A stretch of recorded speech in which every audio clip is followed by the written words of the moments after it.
Hi, hello, and welcome to today's Assemble This video.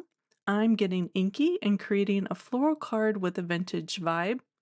I've got lots of techniques to share as we create this grungy background and then watercolor the flowers with the watercolor pencils. So stick around and let's assemble this card featuring the beautiful Special Place stamp set by Unity Stamp Company. Now, last year I made this set of cards and had lots of questions about how the background was created.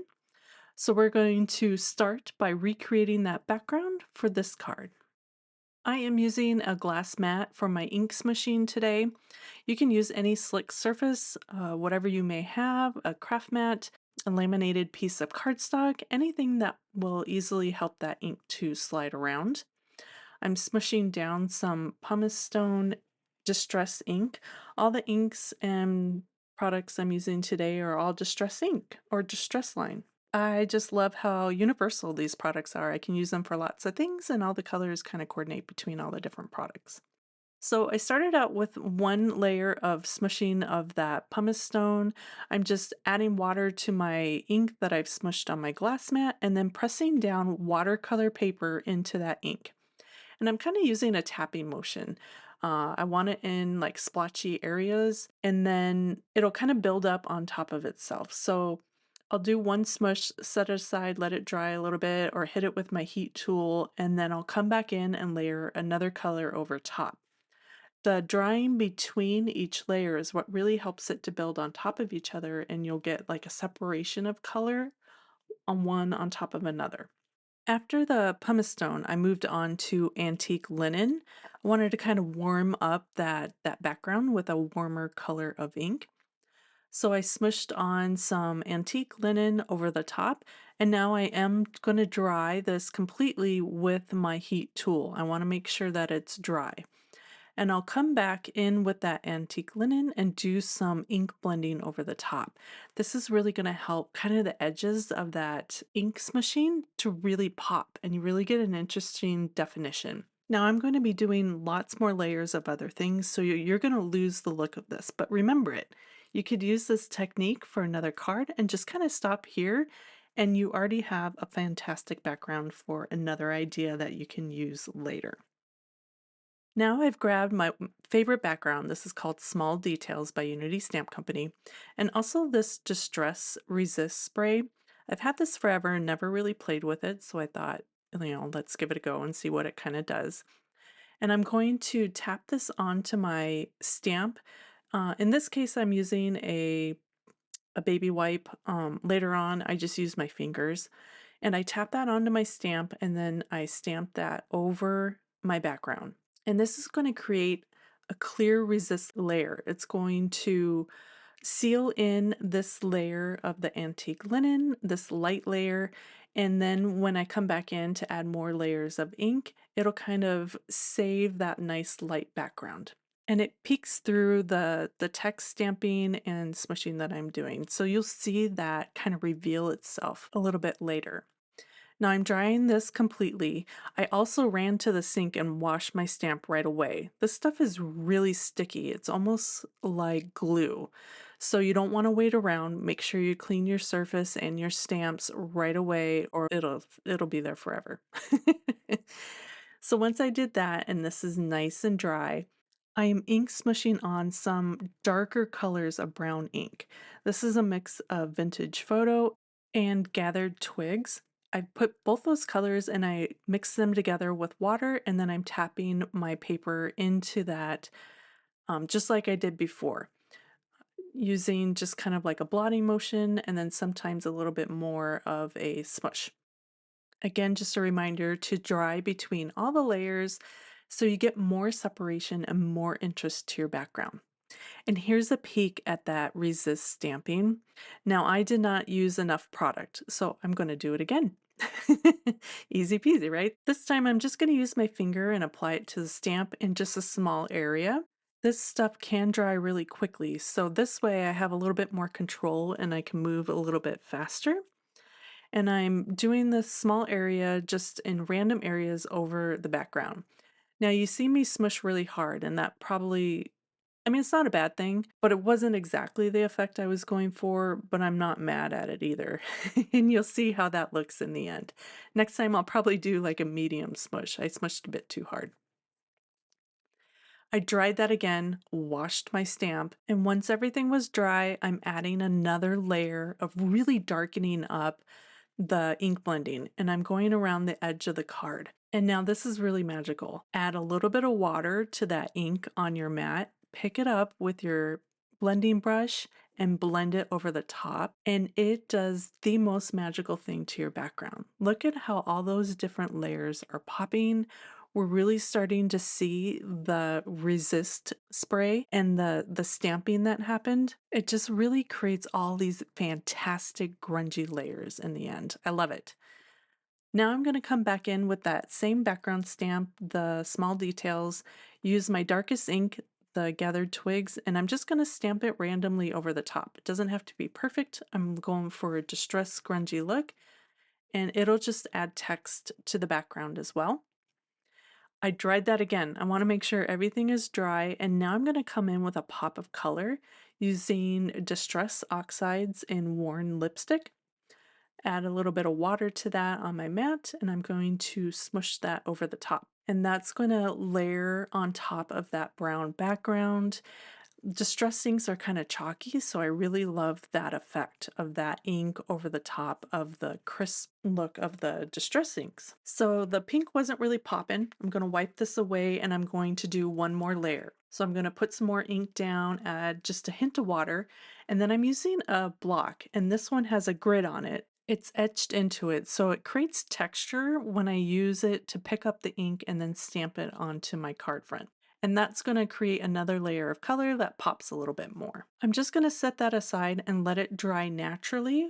And I'm going to move over to my stamped image and watercolor with the watercolor pencils. I really love the look of the watercolor pencils, kind of mimics oxides. It has that chalky look. You probably already know how much I love to watercolor with distress inks. And I'm really loving watercoloring with these as well. Just really depends on the look that I want. If I want like a hazy, chalky look, I'll use my pencils. If I want a more crisp, clean look to the watercolor, I'll use just the distress inks on their own. So to watercolor with these pencils, what I like to do is have a little cup of water. I'll dip the pencil into the water, and then I also use my paintbrush and dip it into the water. And then I'll either scribble the wet pencil onto my stamp, or I'll pick it up with my paintbrush and apply it.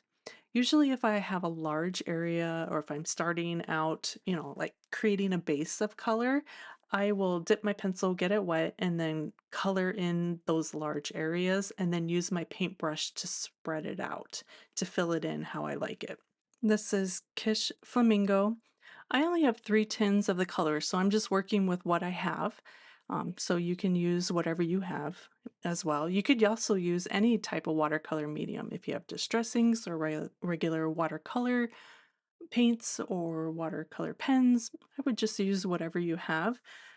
My method is still the same no matter what medium I'm using. I'll always do my lightest color first, let that kind of dry, and then I'll come in with a layer of like a medium tone, and then I'll let that dry, and then I'll come in with my darkest layer. This is going to be my medium tone. I'm mixing the Kish Flamingo with Candied Apple.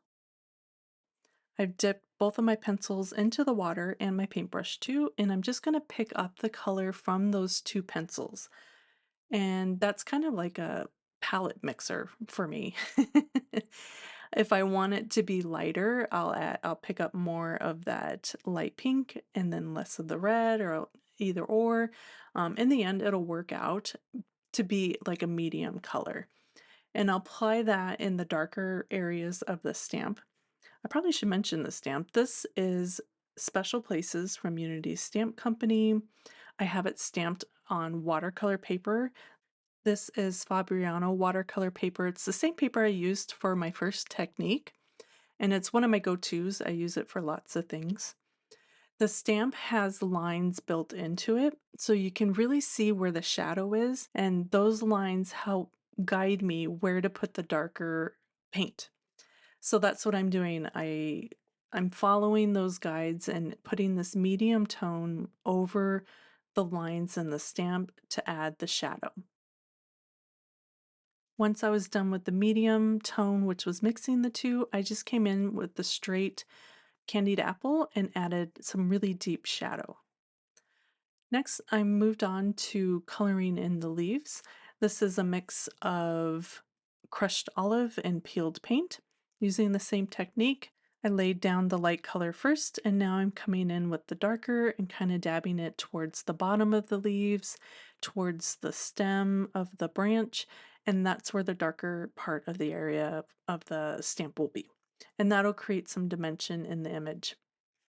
Now, before I do the background, I want to make sure that this is dried completely. Otherwise, the blue is going to wick out that color from inside the flowers. So I grabbed my heat tool, gave it a good dry, and now I'm going to use speckled egg to color in the background. I just made sure my pencil was wet, and then I'm using my paintbrush to pick up that ink, and I'm just going to do a halo around the flowers in a circular motion, kind of fill in the areas between the branches and the flowers.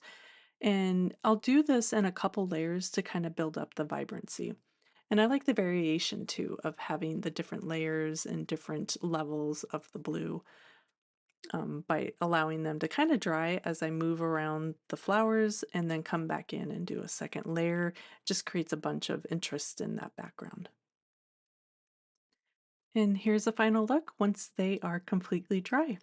They're so pretty.